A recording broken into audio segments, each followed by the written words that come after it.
Good evening, ladies and gentlemen, and welcome back to another episode of Rune News. I'm your host, Ryan, and as always, it's bloody good to have you guys here in the audience. And today is the release of Varlamore Part 2. We'll get some brand new quests, the new Halloumi Dragon Boss, the Herblore minigame, the new agility course, and a lot more juicy content coming to Oldschool Runescape right now in about an hour and a half's time for me recording this video, which gives me enough time to edit it, upload it, and go live. I'll be live right now on this YouTube channel. Click the button down below if you see me live. Come by, say hi, jump in on the group content, or call me a dickhead. Whatever you want to do, you're more than welcome to. I'll be live streaming everything and uploading guides and all the new content as soon as the live stream is over. So make sure you stay tuned, and that way you won't miss a fucking thing. My name is Ryan, and I have one question for you guys to answer in the comment section down below, and that is, which piece of content from Varlamore Part 2 will you be taking on first? Let me know.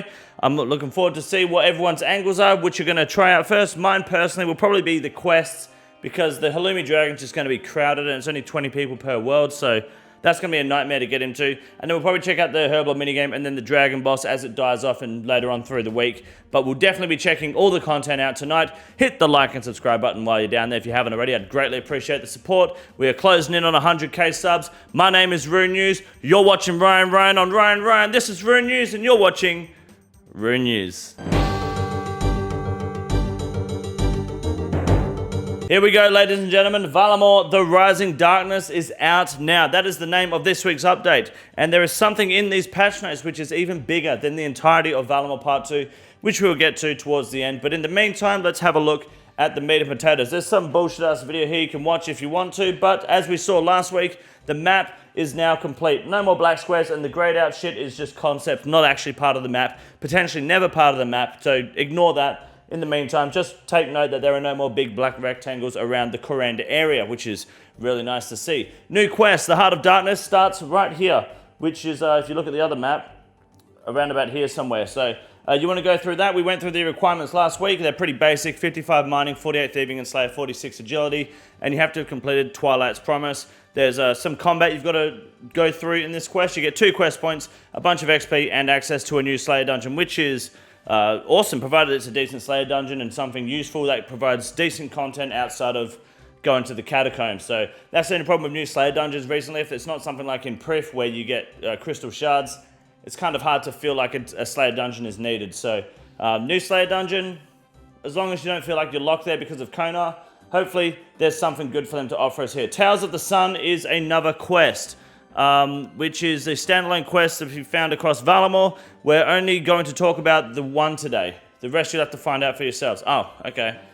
Well, there's going to be more quests, but Tale of the Sun is one, and it just says you got to do it on Varlamore. So thanks for that, Jagex. You really fucking helped us out with that one. Death on the Isle, we've already gone through that as well. That's the new murder mystery one. That was what we discussed last week. 34 thieving, 32 agility, and Children of the Sun is required. And you get a new costume needle, which means you don't need a thread to make shit anymore with that needle, which is that's actually not bad. That's kind of cool. Be handy when you're doing all your Dragonhide stuff. Gives you a full inventory, and I think it gives you actually an extra body per inventory. That's actually fucking massive.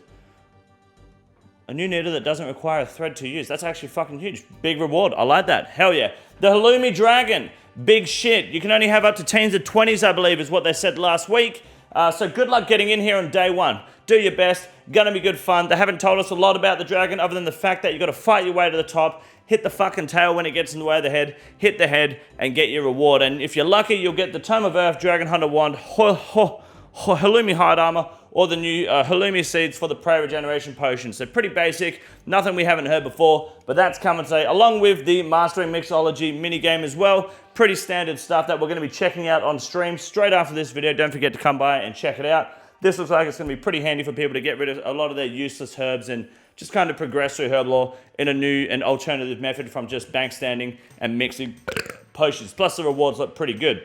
The Colossal Worm Agility course, it's a fucking agility course, so we'll just skip right over that garbage. New rewards, the Graceful does look pretty sick, and the Pet Transmog is probably one of the best in the game, so that's awesome. Next we've got a Raxor changes, which is, they're pretty basic changes. It's just basically wording the perfection one better so you know what actually fails the task, and then they changed it to Relaxor from a Relaxed Gamer because the community obviously has some sort of imagination that the JMods didn't have at the time, so Relaxor's a goated name, and now you know how to fail perfect Relaxor, no biggie. But other changes, this is where it's big. This is fucking massive. I don't know why Jagex just slipped this in here without saying anything. I love this. One, they've actually made Inquisitor's armor work now like they were meant to through combat rebalance, so that's awesome. But two, this is the big one.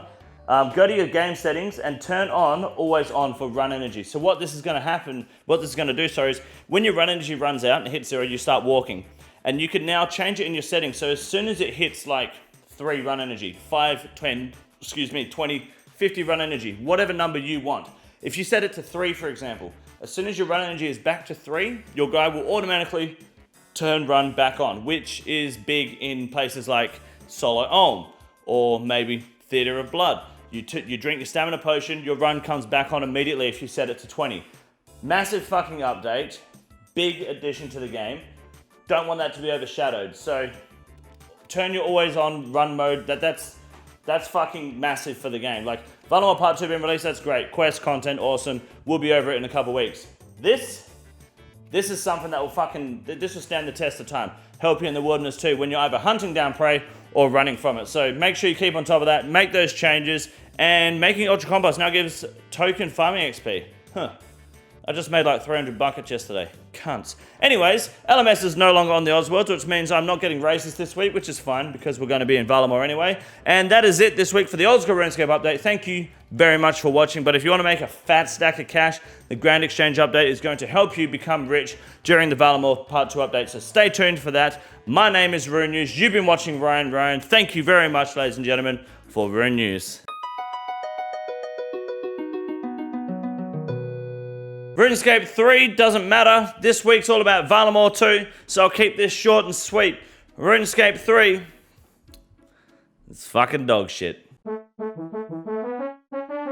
Good evening, ladies and gentlemen, and welcome back to the Grand Exchange segment for Rune News. Now this week, we got a bit of competition to settle here with the Areola boots. Now I'm gonna be honest, I'm a fan man, but I'm also a critical man. These are the reason the mole slippers are hitting a little bit of a bottom out at the moment, because Jagex is trying to introduce and force new footwear into the game to try and overshadow and push out the mole slipper claims, but we won't let it fucking stand. So by default, I must tell you that the Areola boots are fucking dog shit and are being printed too fast into this game that they are not worth investing in. Get them, sell them, dump those fuckers down, because the 3.9 mil is nothing compared to the mole slippers being 30 mil.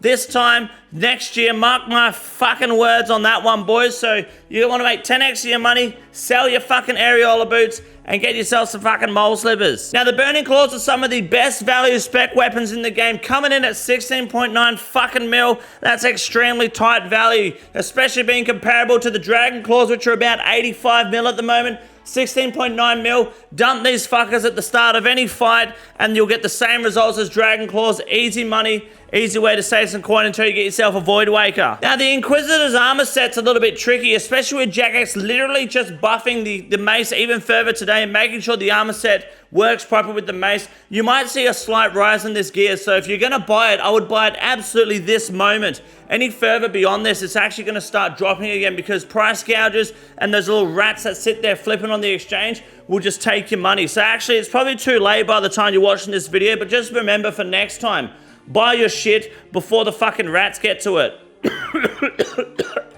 Now, like we said earlier, the Areola boots are the reason for the landsliding price of the mole slippers here. 750 mil is actually not a bad investment to start buying in bulk, because in about 12 months' time, from this exact second that you're watching the video, you're likely going to see these become 30 mil a pair, which means 29.25 mil increase in value per pair of mole slippers. So if you buy 10 pairs, that's 29 mil profit right there. So get yourself some mole slippers today and become a rich cunt tomorrow. My name is Wade Green, and I approve this message. Have a good night.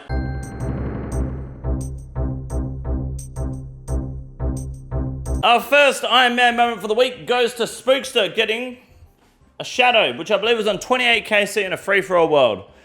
Lucky fucker. Second up, we have Kriara Ara getting an uncut Onyx, which is it's a nice drop. It's not bad, good size. And finally, Umflov, known as the FBI snitch or whatever name he's got going on at the moment, the most accredited and widely known racist in the entire of the Oldschool Runescape community, finally got his quiver, so now he's ready to start backseat gaming and telling everyone else how dog shit they are. and you just mute him the second he starts talking, and you'll be fine. And that, ladies and gentlemen, is it this week for Rune News. My name is Rune News. Thank you very much. Come by to the live stream and check out Ryan on Rune News. My name is Ryan. You're watching Rune News, and you're watching Rune News. This is the easiest room in the raid. It's quite simple. You got a big boy. Look at him. God damn. Fuck me. Look at that boy. It's huge. You got a big boy.